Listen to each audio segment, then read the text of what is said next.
Welcome to the Andy Ruther Show. Here is your host, Andy Ruther.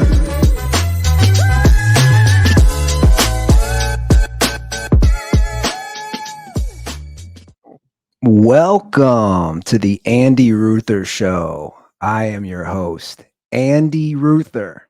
That's me, the guy who the show is about. And that intro is courtesy of God. That's what he sounds like. That's my boy, DJ Sizzle.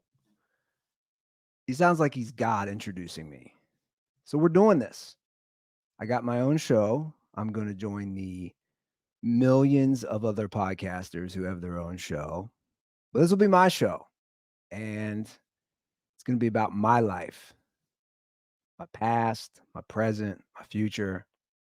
So we're just going to have some fun here. This is a long time in the making, to be honest. Too long. In fact, I can be very specific with you guys. I created the Google Doc, the Google folder in my Google Drive for the Andy Ruther Show, April 10th, 2021. Over 3 years ago. I've been wanting to do this for 3 years. And that's a whole other thing. Why did I wait 3 years? I've had another podcast, Dirty Sports, for 10 years. I had another podcast back in the day, The Dent Report. Those I just jumped into and I did. Why did I wait over 3 years? So we'll get into that. We'll get into everything. So nothing is going to be off limits here as far as about my life. I'm going to try to be as open and as transparent as possible with this show. And who knows, this is basically maybe just a therapy session for me. But yeah, 3 years in the making, and I'm finally doing it. I'm finally doing it, guys. And my advice is, if you like the visuals, there's going to be a lot of visuals on this show. So subscribe to my YouTube channel, Andy Ruther, and you'll get that, because this will be fine for audio for the podcast for sure. But I plan on doing a fair amount of visuals about things I want to talk about, whether it's my own life, pop culture, sports, whatever it is. There'll be a lot of visuals. So today is May 12th. So I'm recording this on Mother's Day, May 12th, 2024. Glad I gave the whole date. I don't know if I'm expecting a nuclear apocalypse, why I'm listing the date. Like, if it all goes down and they're like, Andy Ruther recorded that episode, May 12th, 2024. No, but today is a, it's a rough day for me. It's Mother's Day. And I lost my mom January of 2020. So this will be my 4th Mother's Day without my mom. So it's not easy. It's not easy. And people who've lost a parent know this.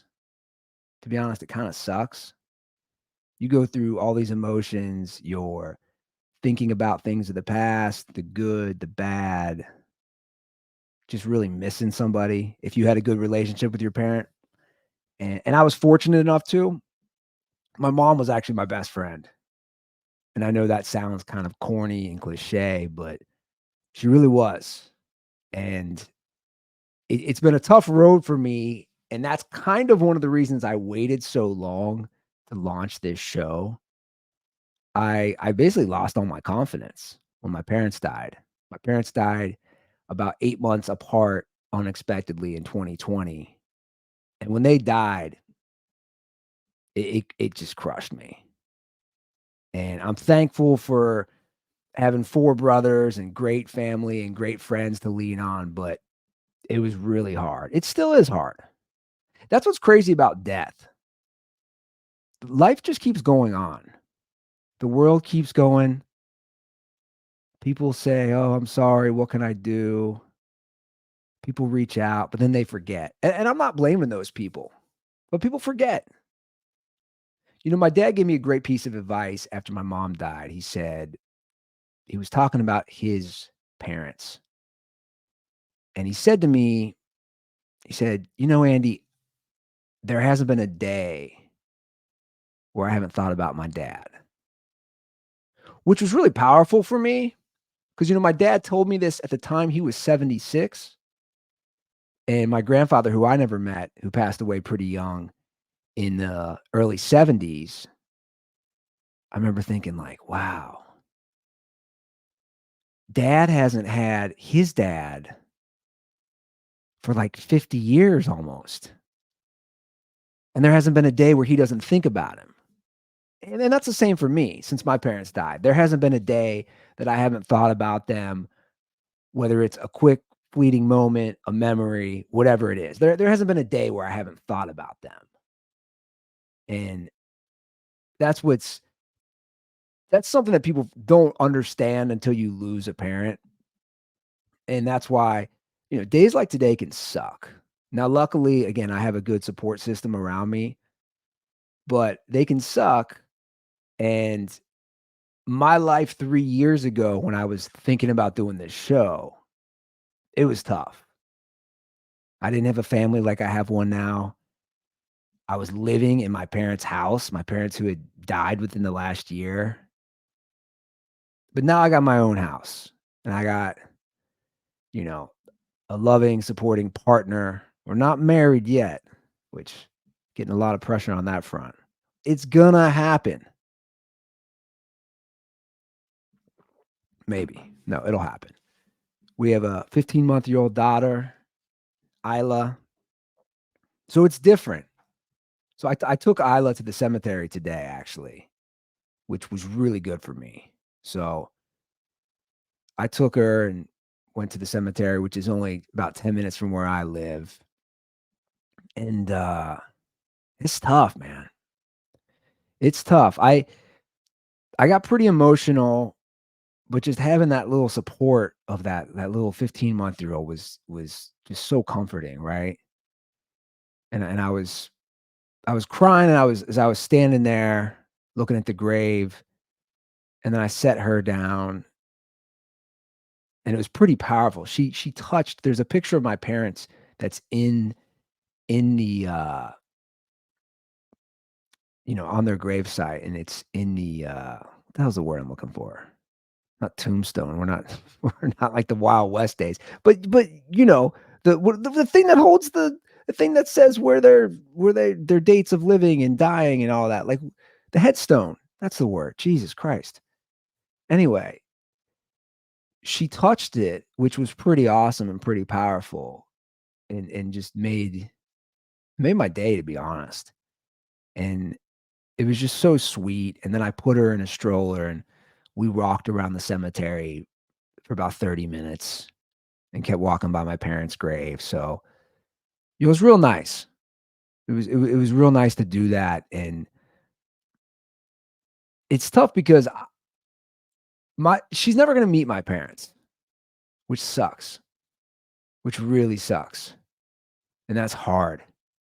That's deep, man. It's just even though some of my brother's kids weren't that old when my parents died, they at least got to meet them. And I'm not trying to feel sorry for myself. I'm not saying that. It's just not easy that they're never gonna meet them in human form. I believe their spirit's with me and that they're watching over, and I believe in that. But I don't know, it's just not easy. It's not easy knowing that she's never gonna meet them. And you get jealous, man. That's the thing. You get jealous of people. And I know that sounds crazy, and to be honest, it's kinda messed up, but you get jealous. Like, I'll see friends or neighbors, and then you see them with their parents or their mom on Mother's Day, and you're like, "I want that. I want her to be around my daughter, my wife, my girlfriend, my family, my brothers." And you get jealous, and it's a weird thing. You're jealous because somebody else's parents are alive? It's not that I want people to die. because that's crazy. I don't want them to die, but it's a real thing, which I never would have thought of until my parents died. Of you have jealousy over other people who still have their parents. It's crazy. I know. It sounds nuts, but it's true and it's a thing. But we went to the cemetery and it was real nice. And I'm gonna be telling her about my little girl about my mom and my dad forever. And that's all you can do. And like I said, I think they're here. I think they're here with me and I think about that all the time. Them watching over me and them watching over her. And that's all I can do. But I can also be grateful. I got 38 years with my parents. That's the silver lining with all this. You have to find the good. You have to find that silver lining where there's something positive through tragedy. Because I always say, if there's nothing positive, then what's the point of doing this? Why are we doing this? What's the point of all this? So I'm very grateful at the end of the day that I had 38 years with my parents and overall great relationship with both my parents. I'm very lucky. I'm very fortunate. I think about that all the time. Man, this got deep quick, huh? It's not always going to be like this. I want you guys to know. It's not always going to be so deep. I wanted to record on Mother's Day. The truth is I've been wanting to record forever. And then today I was like, man, I just want to talk about some of this shit. I got to get it off my chest. You know? I just want to talk about this. I don't know if I'm speaking into just a giant black hole of nothing, but I just wanted to get it off my chest. And to be honest, it feels kind of good. It does. But it's not always going to be deep. In fact, we're going to go into some other stuff that I want to talk about throughout this show that's not too deep. So don't think it's always going to be deep, but it might at times. That's me. I'm all over the map. I'm the guy who might cry 1 minute and then make the most offensive off-color joke 60 seconds later. That's just kind of how I am. But I posted something on Instagram today that I want to share here on the show. That's a lot more lighthearted about Mother's Day and my mom. I posted some old cards that I sent to her as a kid and wrote for her, I should say. And they made me laugh because they're so ridiculous. And I don't even know how old I am when I wrote her these Mother's Day cards. One of the great things that my mom gave to me, which my dad probably didn't think was so great, was that she kept everything. So when she died in 2020, we just had a treasure trove of stuff. My 4 brothers and I and my dad. And I'd always say to my dad, and he loved this, I said, "Mom was the most organized hoarder you've ever met." Because she was a hoarder, basically. But you couldn't tell. It's not like that TV show, Hoarders, where you open the door and just garbage goes flying out, right? I've never watched it, but I've seen clips.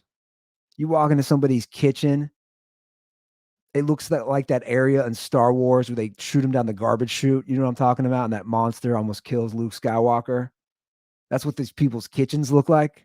No, it wasn't like that.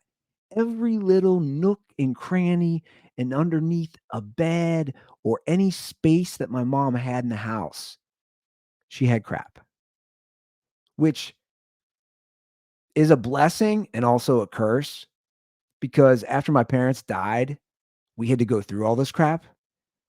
And I'd always joke, this is just mom giving us the middle finger. This is mom looking at us saying, "Oh, I raised 5 boys, 5 of you little assholes. I raised 5 of you my whole life. I had to deal with you guys. Here, have fun dealing with my crap now. I kept everything, and you're gonna have to go all through it, through all of it, decide what's good, what's crap, what you want to keep, what you want to pitch." That's my mom just laughing at us, and deservingly so. And I'm kind of a bit of a hoarder too, probably not to her level, but I am very sentimental. I'm very nostalgic. But I'm glad because now I get to review all this stuff that she kept that I have, and I think it's great for memories, but also funny, man. Like this stuff is funny to me. These are 3 Mother's Day cards that I just randomly grabbed from the card pile that my mom kept that I gave her, and this is 3 of them. Again, I posted this on my Instagram, and I'm just gonna share it now and show on the screen as well. These are 3 of the cards that I wrote, again, as a kid, and they're all pretty ridiculous, and they're all funny in their own right. I don't know how old I am in these. I don't know. I just wanna pull these up, okay? So, here's the first one. It's just a generic Happy Mother's Day card. I'm probably, I don't know, 1st grade, 2nd grade, probably 1st grade? I don't know. Here's the card. It says, and by the way, there's so many misspellings, which is so funny to see, like, you're so like, you're really dumb as a kid. Their spelling is so atrocious. It's so bad. It's funny how kids try to sound things out phonetically. It says, "Dear mom, I like you. You are my best mom." Okay, that's good. Out of all the moms, she's the best one. I apparently had multiple moms. "You are the best mom I ever had. I like you." I say it again. I really want her to know that I like her. I really want my mom to know, "Hey, mom, I like you." It's kinda borderline, what's the Sigmund Freud thing where, like, I got a crush on my mom? Is it the Oedipus complex? I'm probably not pronouncing that correctly. Oedipus? How's it pronounced? I don't know, but it sounds like I'm crushing hard on my mom. I tell her I like her in the first 2 sentences twice. Then I say, "You are nice to me," but I spell it Nics. "You are nix to me." "Happy Mother's Day, mom. I hope you have a good day. Let's stay and have fun today." And this part I love. I sign it, "Love, Andy Ruther." Give her the full name. I give my mom the full name so that she knows it was her son who wrote this. So that's the first one. Here's the second one, another generic. I'm a terrible artist. If you see this, if you're watching this on Spotify or YouTube or wherever that has video, Substack, I mean, I'm a terrible artist. Like, the artwork I have here at 7 or 8, whatever this is, doesn't get any better. My artwork at 42 is probably the exact same as it was at 7. So now I'm doing cursive, which is that's a thing of the past. When's the last time you did cursive? I don't even know if I could do cursive anymore. It's crazy that that was a thing you learned. It says, "Dear mom, I love you very much. You feed and clothe me. You've given me a lot. So, mom, I really thank you very much. Have a happy Mother's Day. Don't get mad in any way." Your son, Andy. Don't get mad in any way. What does that say? It's like mom gets mad because she has 5 little rugrats running around. I can't imagine 5 of us. My brothers were separated by 11 years. 5 boys in 11 years, and that's what she dealt with. I always think how soft I am now. I'm I like, my generation, every generation gets softer. That's just the truth. It is. Like, my parents dealt with 5 boys within 11 years apart. I had mental breakdowns over 1 little girl the last 15 months. I'm so pathetic. 1 little girl, I have breakdowns and frustrations and anger and things I gotta deal with. 1 girl. Meanwhile, my mom and dad were dealing with Lord of the Flies every day, 24/7 for how many years? 5 of us. just complete mayhem. I'm the second youngest. I'm 4 out of 5. That's what they dealt with.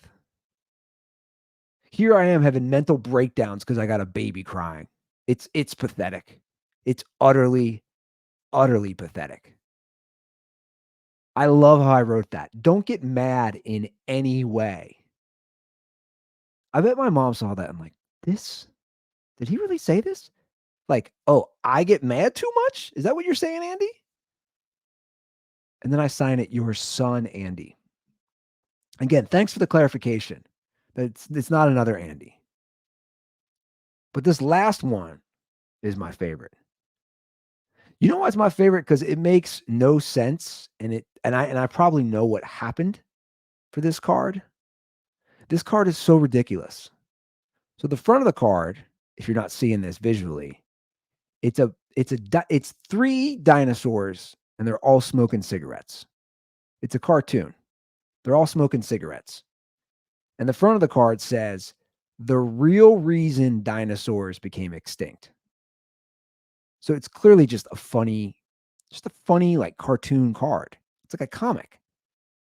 So, all right, dear mom, I know the card in the front is not a Mother's Day card.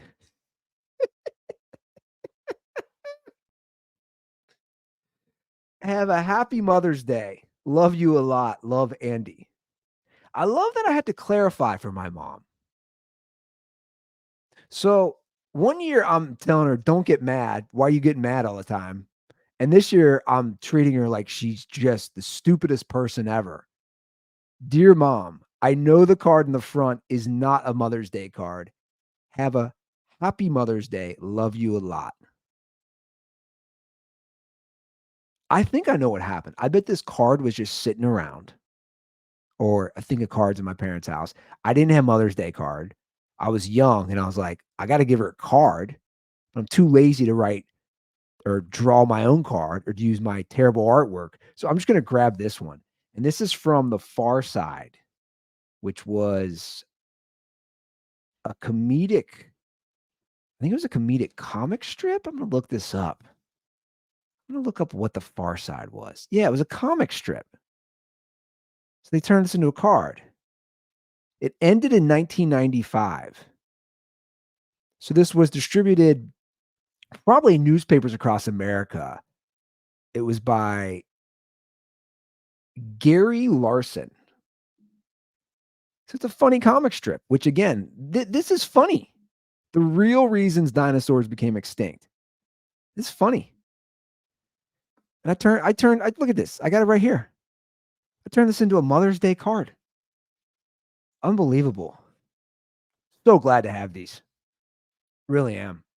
So I'm just glad my mom kept these. Because you look back on this and you go, what the hell was I thinking? Or just the funniness of kids. You know, because at the essence, I'm being sweet. I'm trying to.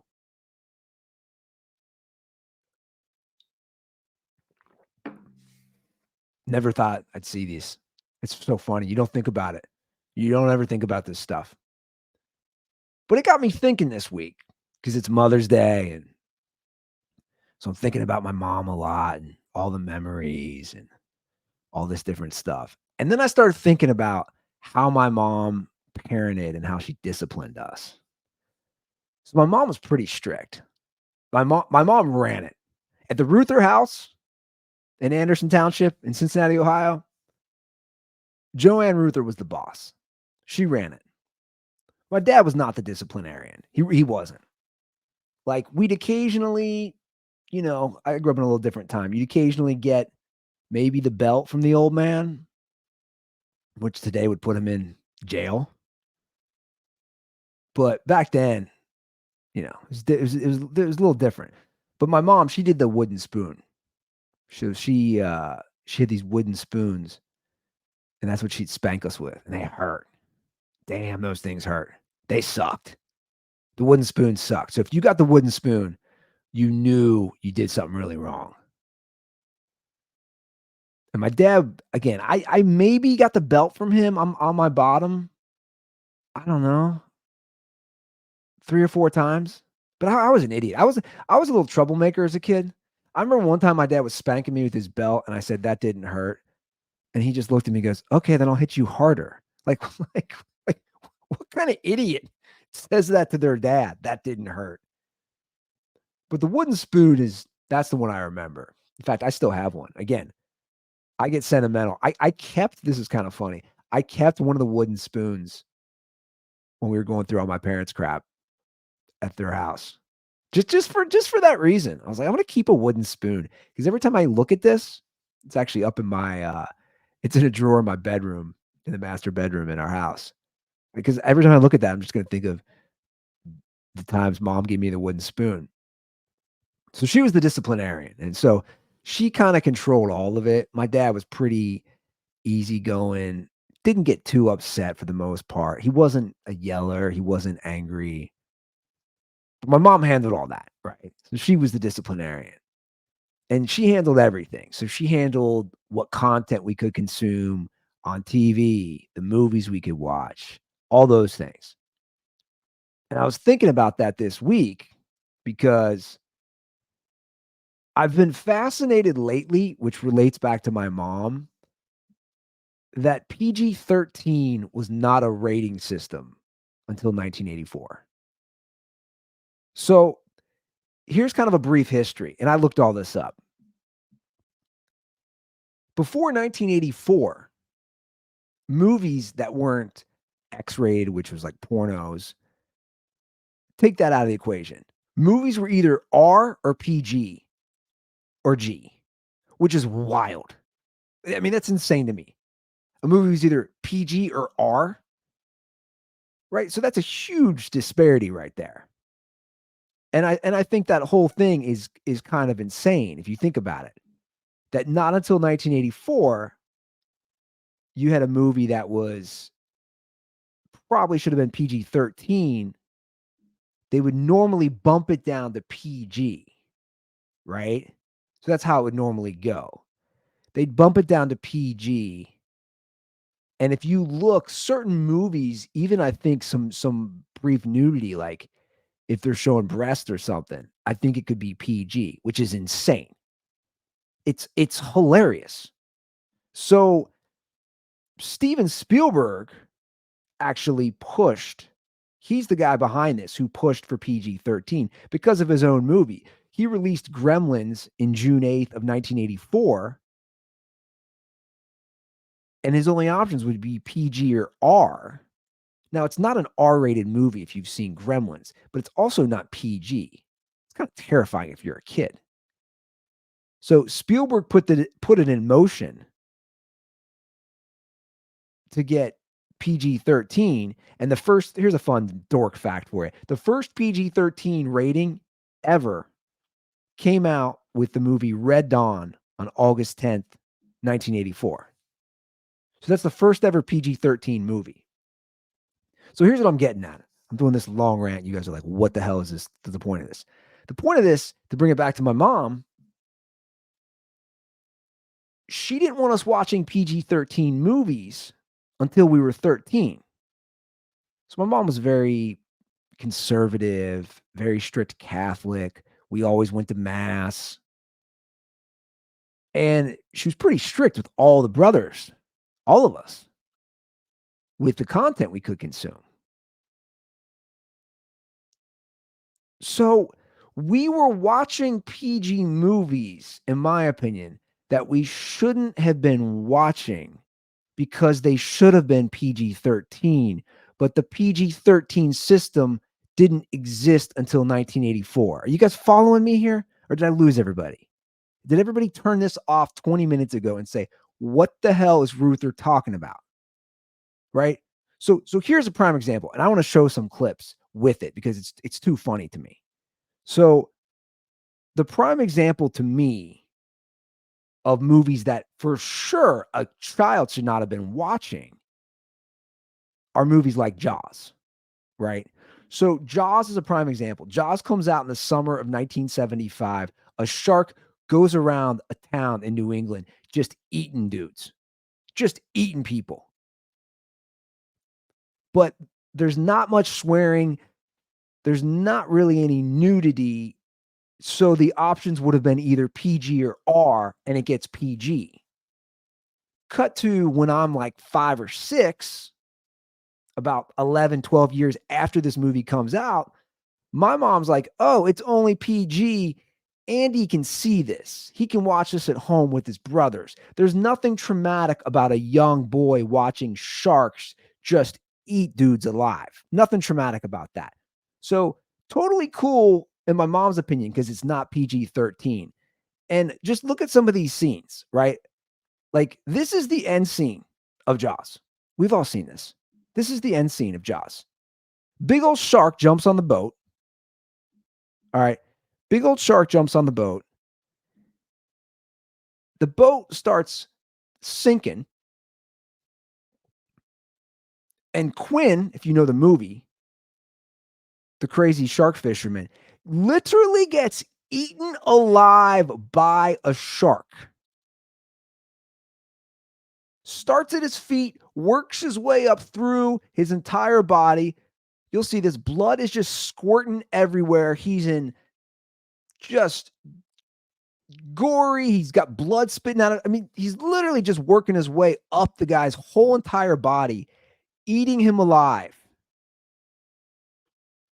But just spitting out blood, just absolutely savage. But my mom's like, "Hey, it's not PG-13, it's PG." Yeah, my 6-year-old son can definitely watch this. I mean, let me bring this up with some actual audio. You can hear the crunching of his bones. Listen to this.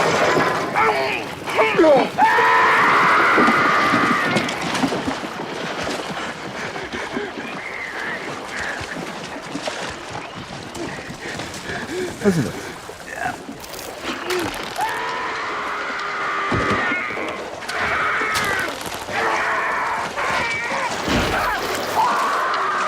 I mean, I don't think it's 5 or 6-year-olds should be watching this personally. Just spits out blood. Jaws takes him down underneath. But my mom was like, "Yeah, it's not PG-13. It's cool. Like this won't affect my kid. Won't be scared of the ocean at all." Like, that's a wild scene. Then there's this scene where Jaws attacks the boater, right? And if you guys remember this scene, this is traumatic because there's kids in the water too. And I remember thinking about that when I watched it as a kid. So Jaws knocks the boater over, goes in. You see, he pulls him down. A young kid, probably around my age, is watching this in the movie. Then you just see a guy getting eaten alive again by a shark. Oh, giant leg just flies down. Leg flies down. Just blood everywhere. That scene messed me up as a kid. You know what messed me up? Because he's a kid in the water. That look right there. Look at his face. He's terrified. That was me as a 6-year-old jumping into our local swimming club pool. That was me jumping off the high dive, being like, "Is there going to be a shark in there to eat me?" Because I would think that at times. I literally would think at times, I better get to the ladder of the pool before a shark gets me, because I used to watch Jaws all the time. And I loved it. I love Jaws, don't get me wrong. And I love sharks. I still love sharks to this day, right? So it's all because of Jaws. I'm obsessed with sharks. That's the truth. And I'm not scared of them or anything. But as a kid, I would have these fleeting moments where I'd be jumping off the high dive. And I'm this kid right here. See this kid? This kid I'm pointing at? That kid, Brody's kid in the movie? That was me terrified because my mom was like, "Yeah, it's cool. He should watch that." And then there's this scene where an actual kid does get eaten by a shark. This is the scene where the kid's swimming on the yellow raft, I believe, right here. And Jaws comes up and just boom, blood just thrashing him.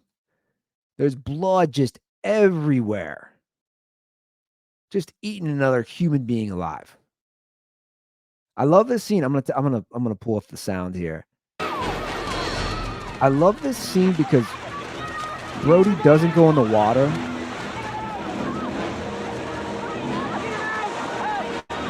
Look at this. Great sheriff. He doesn't get anybody out of the water. Look at this guy. He's the worst. He's the worst. You're the worst police officer. You're the worst sheriff ever. He's too scared. Watch this. He's too scared. He's taking everybody out, but he won't get anybody out on his own. Not cool, Brody. Not cool at all. So yeah, those were a few clips from Jaws. We've all seen Jaws. It's a classic. It's arguably a top 10 greatest movie of all time. But again, PG-13 didn't exist. And my mom had that ridiculous rule of like, hey, you shouldn't watch PG-13 until you're 13. Cool, Mom. I'll just watch Jaws and be scared to jump off the high dive at Turpin Hills Swim Club in Anderson Township because it's only PG. But I want to show you guys something. Again, my mom kept everything. And I'm probably keeping this stuff way too long. Brittany probably hates all this crap that I have in our storage. Stuff like this. I kept this shirt that I got. I probably had this shirt when I was like 11 or 12. Look at this shirt.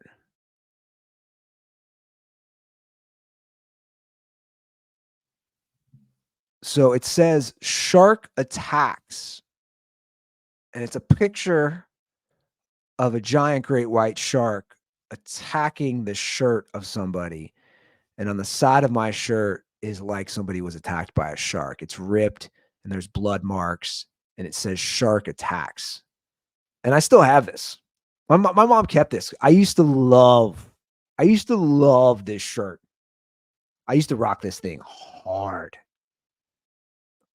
I was a shark guy, man. I was obsessed.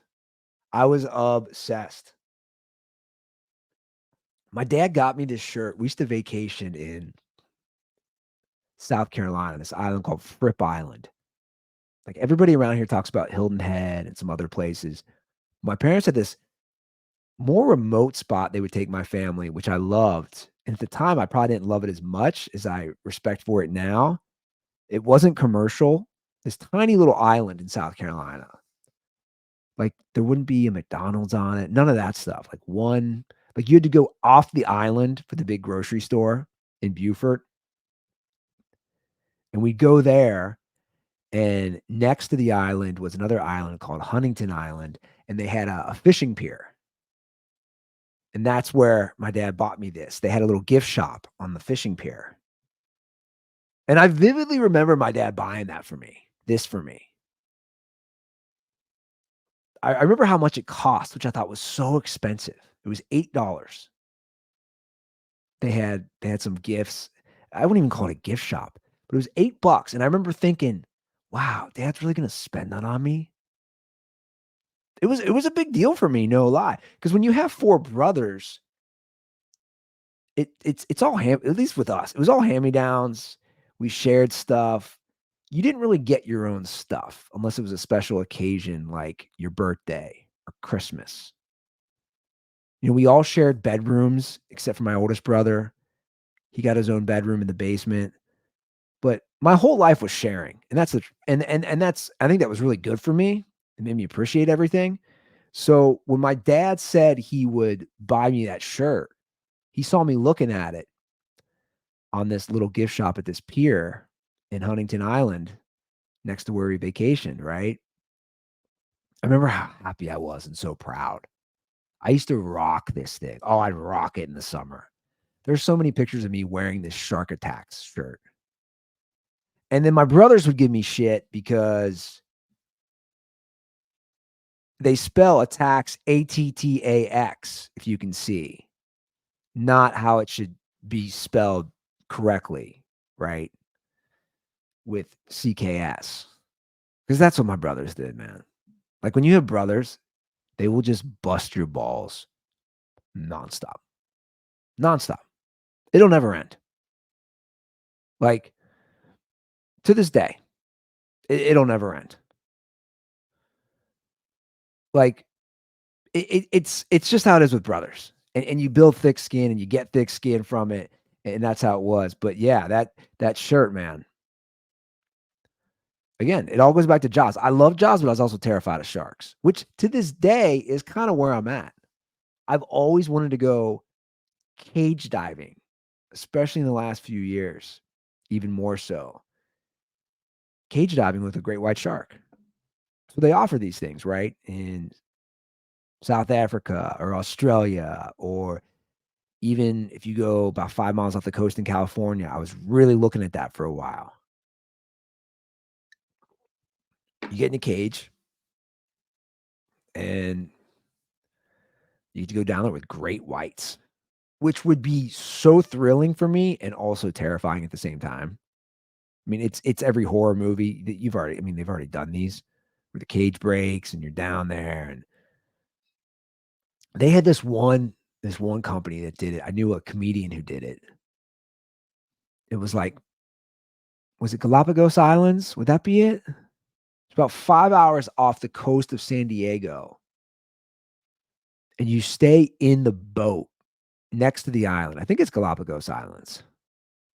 And you stay in the boat and then you go cage diving during the day. But think about that. The sharks are actually underneath your boat at night. Just hordes of great white sharks, which that's a whole other mental like that's tough. That's a tough one, right? Like they're swimming underneath you. It's cool, but it's also terrifying. And I legit was looking into doing that. And then after my mom died, I was even more so looking into doing it because it was just something I wanted to do. And I don't know if it was something psychologically that I wanted to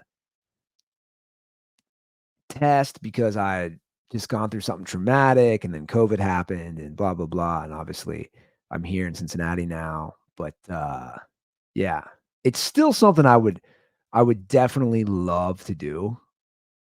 Go cage diving with a great white shark. I wouldn't call myself a thrill seeker, but that'd be fun. All because of Jaws. All because of Jaws, guys. So I'm glad that it was PG, and I'm glad that the rating system wasn't in effect because I would never, ever have this love of sharks if I didn't watch Jaws. It's crazy looking back on that stuff, though. Really is.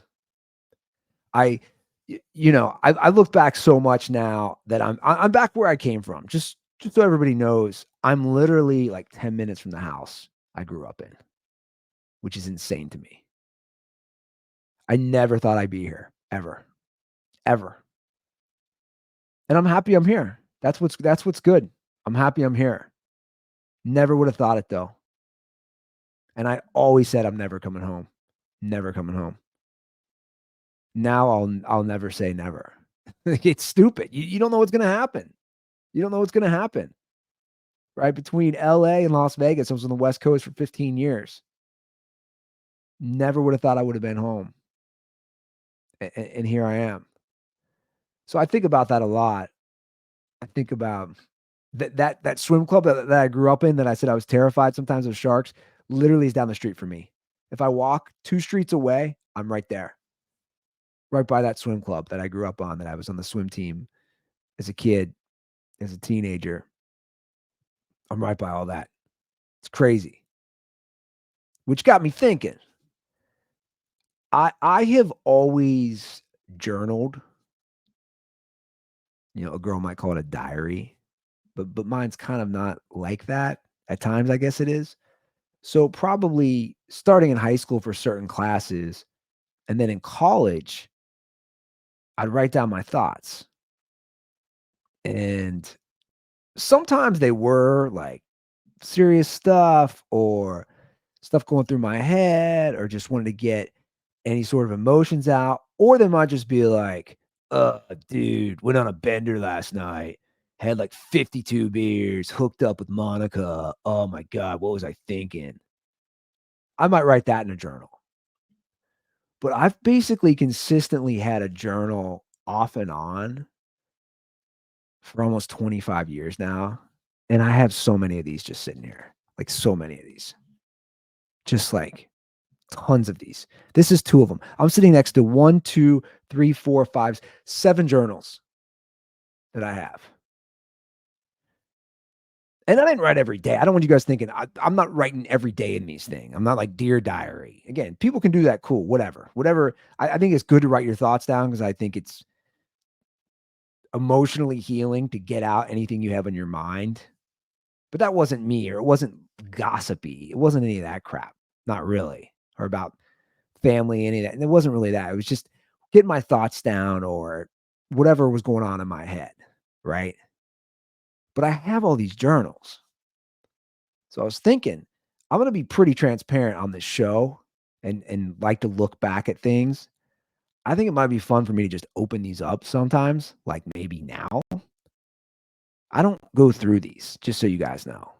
And I don't really know what's in these.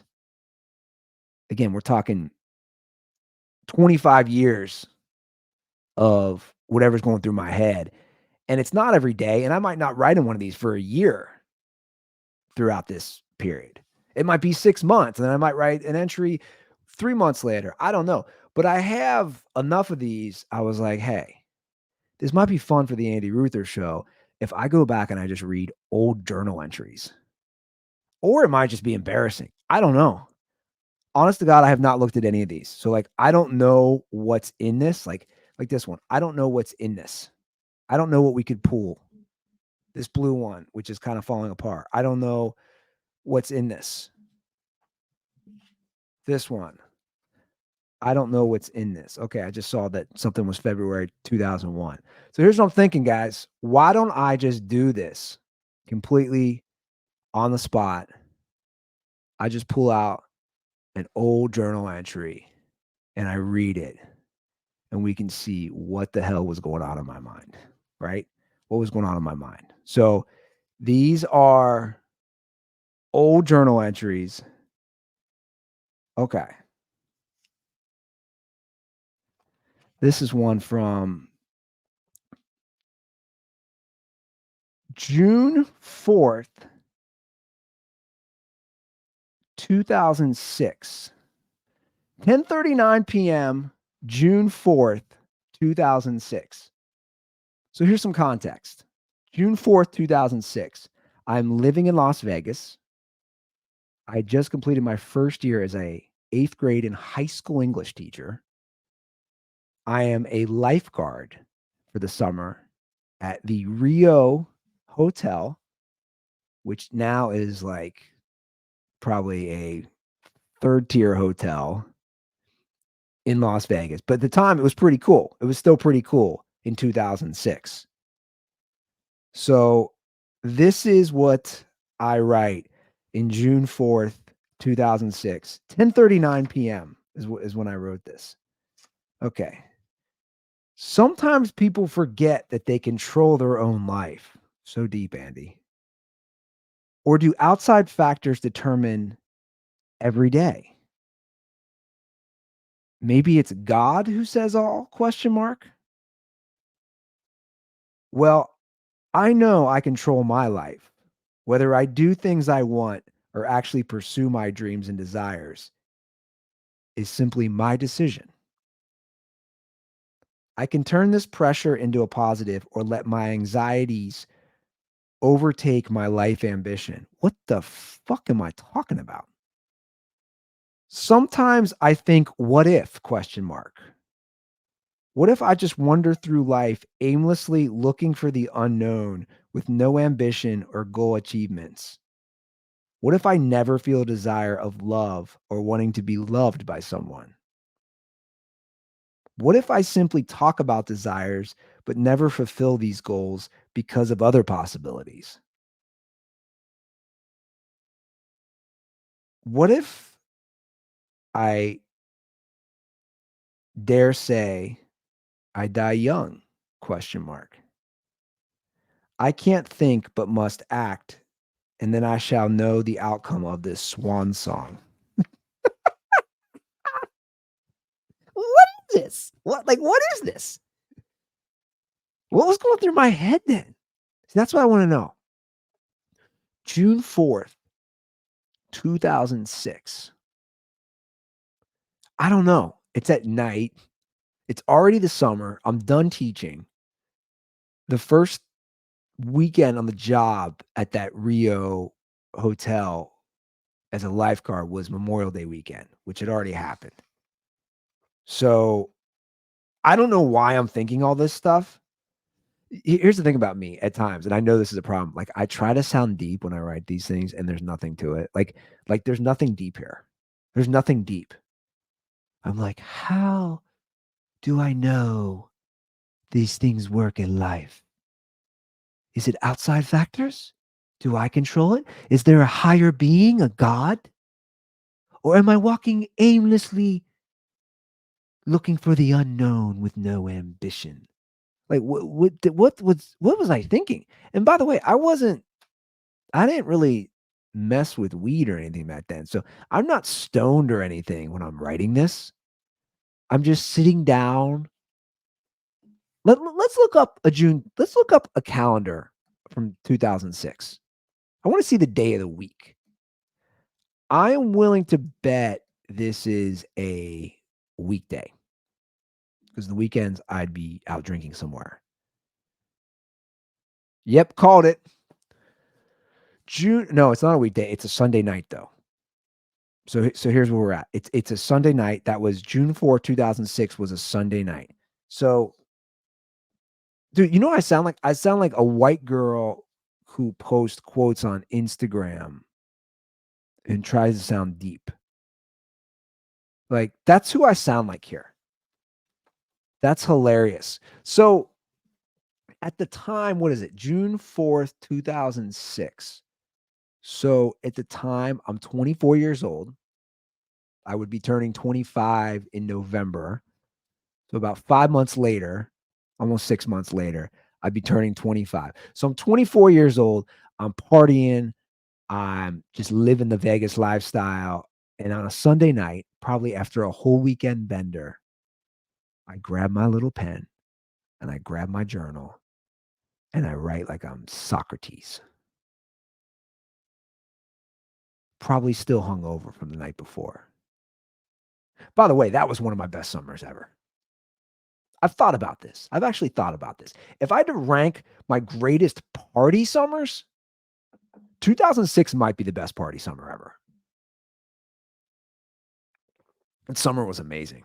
It was my first full summer living in Las Vegas because the year before, I moved there in mid-August, right before the academic school year, right? So I missed summer the year before. So this was my first full summer in Las Vegas, right? So at that point, I've had about, I don't know, what would that be? About 10 months in Las Vegas. I know the city. I got a good group of friends. That summer was amazing. In fact, I don't know if the 2006 summer can be top partying wise. Here's why. I was working at a Las Vegas casino pool. There was 3 pools there. I'm meeting girls every single day on the job. I'm getting paid. I'm getting paid to be a lifeguard. Let's put that in air quotes. A lifeguard at a Vegas casino pool. On top of that, how the teacher salary worked, you got paid in the summer, you got paid year round. So I'm still getting my teacher checks every 2 weeks. I'm still getting those, right? Every 2 weeks, I'm getting paid as a teacher. And I had 10 weeks off in the summer. So 10 weeks I'm off. No teaching. I'm getting paid those 10 weeks. On top of that, I'm getting, which might not sound like much, but at the time, it seemed like a lot as well for a side gig. I'm getting $10 an hour as a lifeguard. This is 20 years ago, guys. So I'm getting $10 an hour to literally get a great tan, meet girls, and do what I want. And as a bonus, the shifts that they gave me and my 2 buddies, who were also named Andy, can't make this up. This is a true story. My 2 good buddies out there are also named Andy. And even funnier, it was tall, I'm like average height, and short Andy.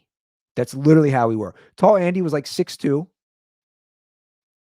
You have me who's like 5'9" and a half, 5'10", and short Andy who was like 5'4". And all named Andy.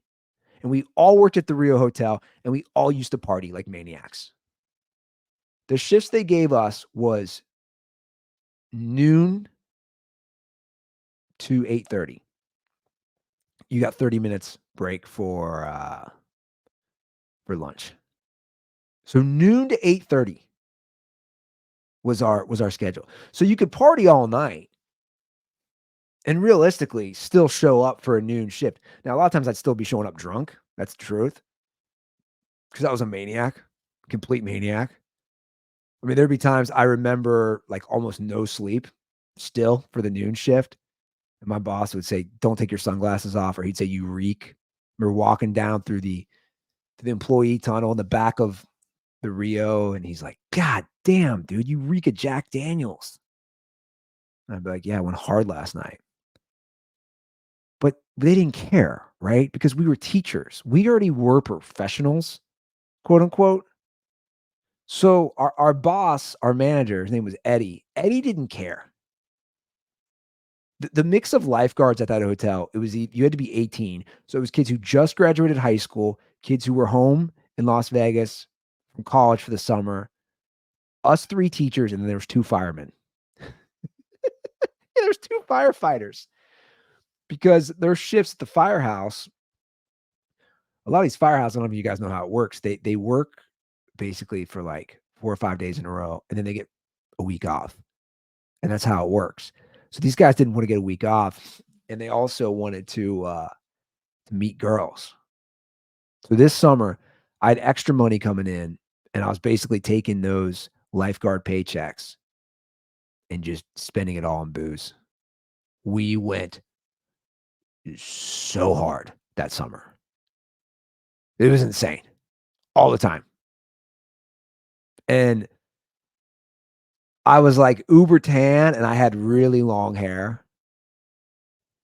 Like my hair was like you could put it up like I looked my friends from college started calling me Kato Kalin, and it was long, and my hair even still to this day, it's all gray now, but it bleaches in the sun. So my hair, I was in the sun every day.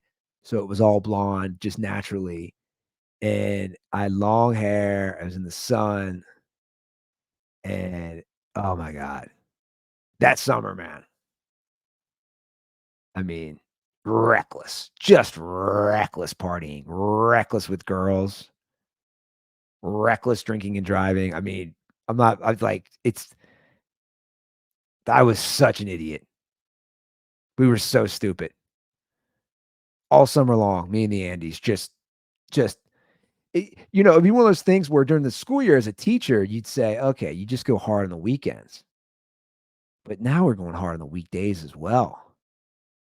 So many nights I can remember one of those guys would call up or text. Hey, you wanted to grab a couple drinks? Yeah, man, just a couple drinks. Next thing you know, we're leaving some spot in the strip at 6 a.m. It was insane. It was absolutely insane. You know how I know that summer was going to be crazy? Here's a story about one of those guys. The first weekend we worked, again, was Memorial Day weekend. That was the first weekend we started. And the other Andes, one of the other Andes was partying all night before our first shift. No, I think they had worked before. Anyway, regardless, it was my first shift. It was my first shift at the Rio as a quote unquote lifeguard. So one of the Andes had been partying all night at Spearmint Rhino. So Spearmint Rhino is a strip club. It's one of the most famous ones. A lot of celebrities go there. Girls are beautiful. Girls are just gorgeous. So we'd spend a fair amount of time at Spearmint Rhino just because it was a place to go. I'm not a big strip club guy, but it was a place to go, beautiful girls, and if you had a Nevada ID, you got in free. So there was no cover charge for anybody with a Nevada ID. So anyway, we go to I'm sorry, one of the Andes goes to Spearmint Rhino. One of the other Andes goes to pick him up from there on the way to our noon shift. He's still at the strip club at almost noon the next day, partying. And never forget, I'll never forget. them telling me about this when they showed up to work. So the one Andy goes to pick up the other Andy, and the Andy gets in the car and he does a line of cocaine, and the other Andy goes, "Jesus, dude, we're going to work. What you doing a line of blow?"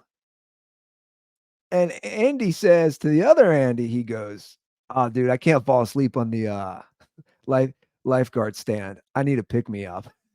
I'll never forget that. I'll never forget them coming to work and telling me that.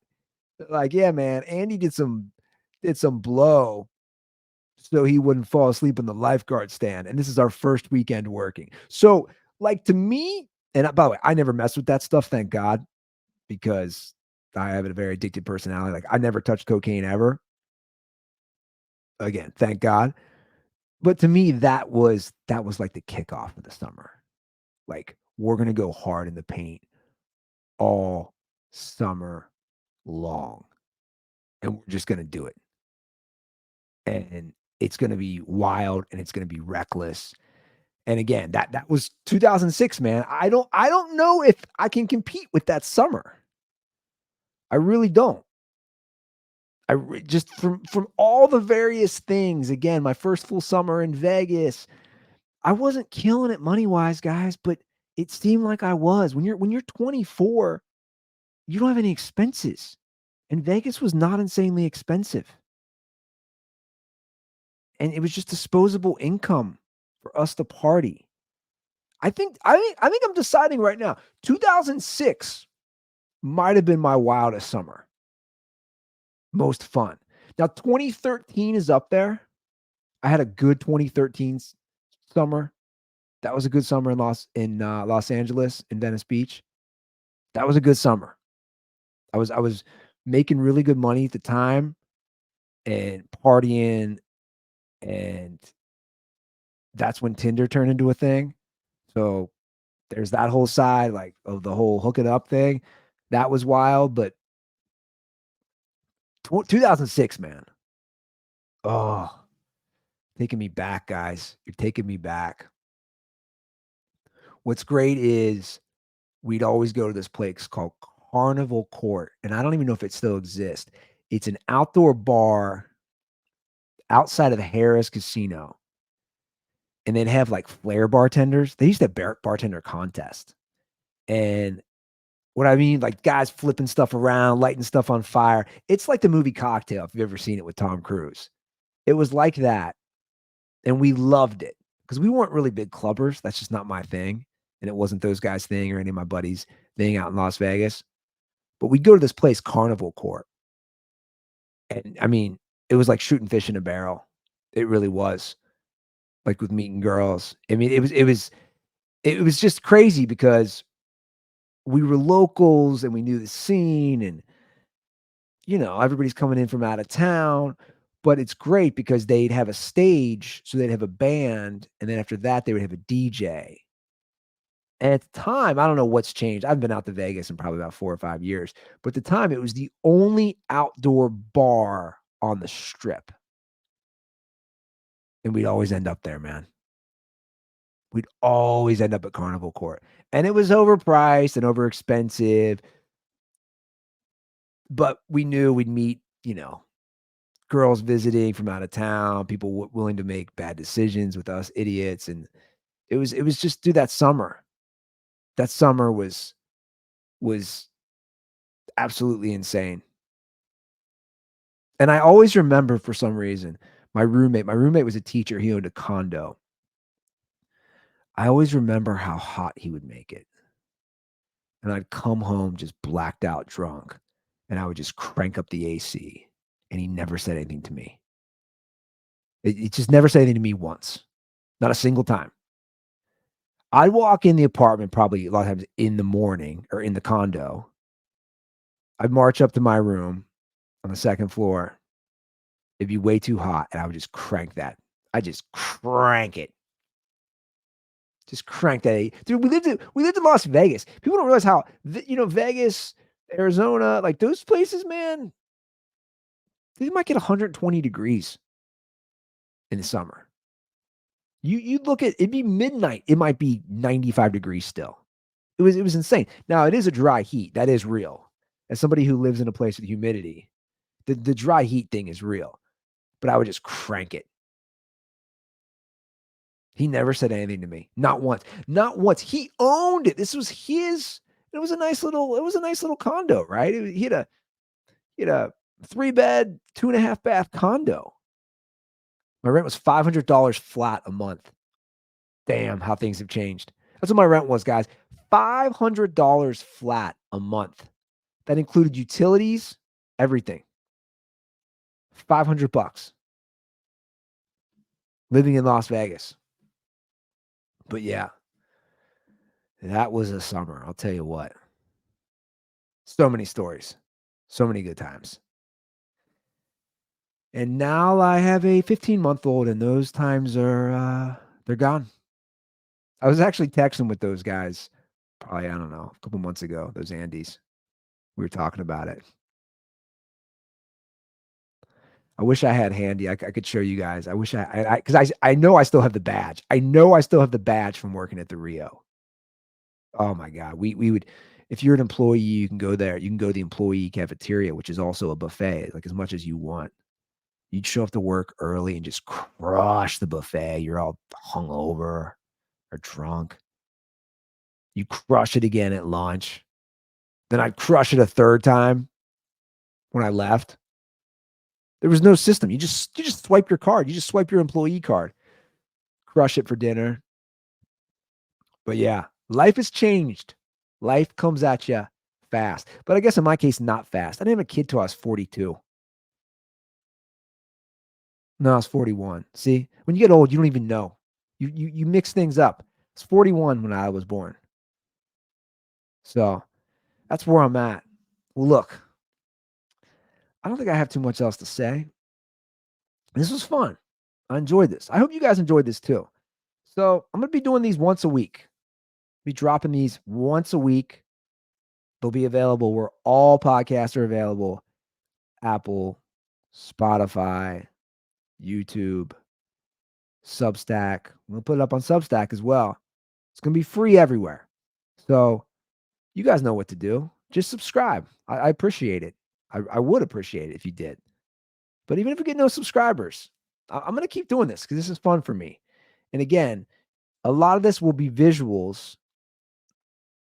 So if you want to see the visuals, check it out on YouTube. Subscribe on YouTube, Spotify, Substack, where I can show the videos. And I'm going to keep doing this. So I appreciate it, guys. And hopefully you like it. This is going to be fun for me. We're going to keep it light. That's the one thing I'll tell you guys. This won't be too serious. I guess I was pretty serious this episode. I shouldn't say that. But my point is, I'm not going to be talking about really current events or any of that stuff. I don't really care. I don't care about that stuff where I'm at in life, and I don't care to get into politics. I don't really care. That's not going to be the show. So then maybe it's not for you if you want to hear that stuff. But we're going to talk my life, what's going on, parenting, pop culture, all those things. So that's it. Well, thank you guys for listening, watching. Spread the word. The Andy Ruther Show. Peace.